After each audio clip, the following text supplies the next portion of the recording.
What's up, everybody? Welcome to a brand new episode of MUT Tips. I'm your host, Sean Taylor from the Made Up Theater, and before we jump in, make sure to like the video, leave a comment, and as always, subscribe on YouTube down below to be informed of upcoming videos and live streams. Ring that bell. Now let's jump into today's topic, experience the space. Sometimes our space work can feel a little stagnant at times because maybe we're just doing object work for the sake of doing object work, and we're not necessarily using it as an important tool to show the scene. For example, a very common object work choice that I see in a lot of scenes is driving a car, which looks something like this. And sometimes that could be the only object work they do in the entire scene. Just a little turn to the left every so often, a little turn to the right. Sometimes they drop a hand. Sometimes they drop both hands and are not even touching the steering wheel anymore. And sometimes they even look away from the road. And that could start to kind of break down the reality of what they're doing. You know, it can feel like these choices are being done because there's just that expectation, well, I'm driving a car, I guess I have to do this.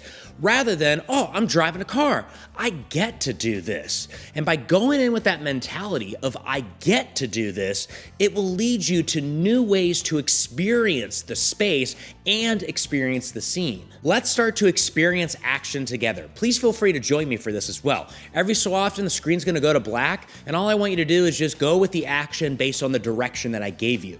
So let's go back to driving a car. Just go simply imagine you're just driving down a straight road. But now what I want to do is initiate a new discovery in the scene. Let's imagine you come to a dead end. That's going to lead to a new action-based choice. It's going to cause you to do like a U-turn or a three-point turn. But I also want you to discover a feeling attached to this, okay? So I'm going to go to a black screen, and again, imagine you've come to a dead end, and I want you to take a U-turn through a specific feeling. Do it now.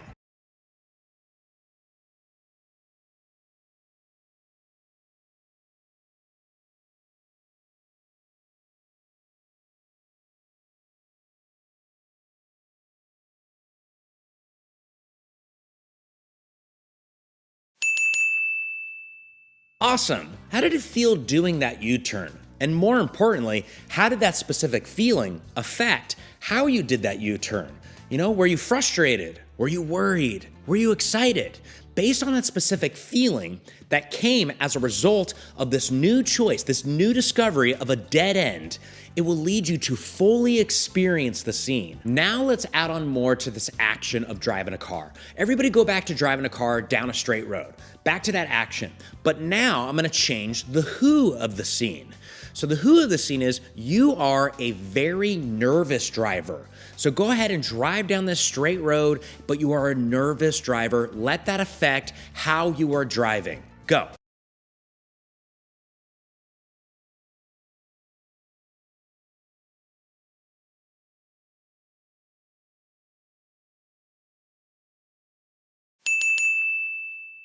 Great. Now let's add on a new layer to this scene.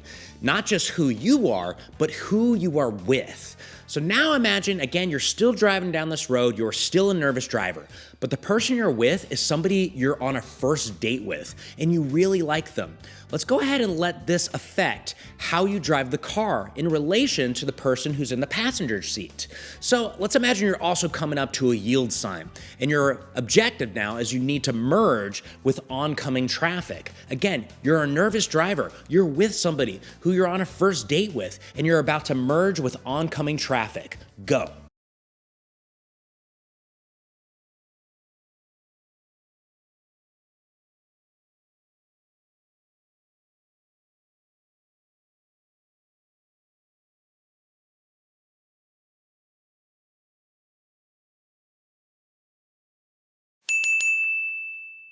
Awesome, great job. It's really important to notice how the experience was changed with this new relationship introduced. So it's not just about who you are, but it's also about who you're with and how did that affect your nervousness? Did you become more nervous? Did you try to fight against your nervousness and try to showcase more confidence because of your want to succeed on this first date? There's no right or wrong way to approach this as long as that feeling based on the relationship between you and the other person led to a specific result. Now let's explore and experience the where. which goes hand in hand with object work, right? But we're gonna really flesh it out a lot. So let's start with this action. You are brushing your hair. You have really long hair. And let's give you a little bit of a who. Let's imagine you are getting ready for prom, and your hair is the last thing you have to do before you get in the limousine and head off to prom. And we'll imagine that you're in the bathroom right now looking at the mirror. Go ahead and do that action for just a few moments.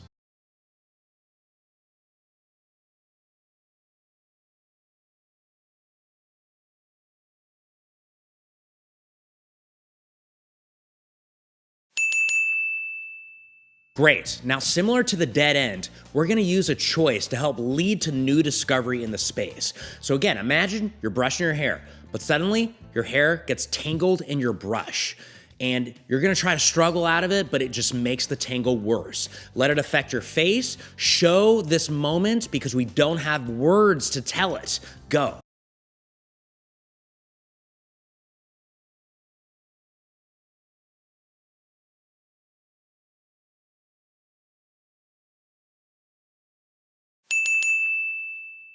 Great, you have a really distinct who, and you also have a very distinct want to get this brush out of your hair, right? Now let's let this want lead to discovery of something new in the space. I want you to try to fix this problem. But here's the thing.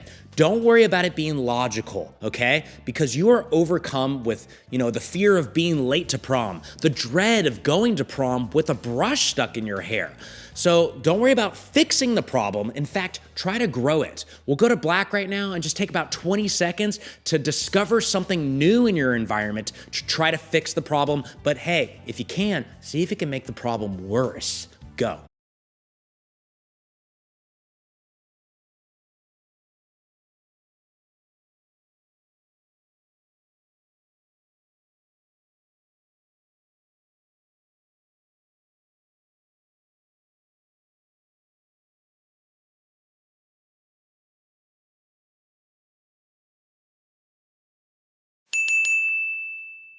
Awesome. How did your space evolve? Through the problem, it probably led to a new discovery, right? Feel free to comment down below and let me know. Like I've seen in the past a student, like they discovered the shower. They went in the shower and tried to wet their hair as a way to maybe loosen the tangle, which didn't work. Or I saw somebody actually show like a whole journey of going downstairs, going into a cupboard, grabbing a pair of scissors and trying to cut the tangle out, but it made the problem worse. And that's where comedy comes from, is through this exploration and this discovery and just truly experiencing the playground that we're making on stage. And that's what the stage is. It is a playground. When you go to a playground, you're experiencing it. You're experiencing the slide, the swing, the jungle gym. Everything is an experience in that moment. And we sometimes forget about that on stage and we default to just talking, and I get bored in those scenes sometimes. I want to play. So I want to, together with my scene partner, explore and experience the space as a way to explore and experience this improvised moment together. And that concludes this episode of MUT Tips, everybody. Thank you so much for checking it out. I really appreciate it. One more time, make sure to like, comment, and subscribe. And I will see you next time for a brand new episode of MUT Tips. Bye.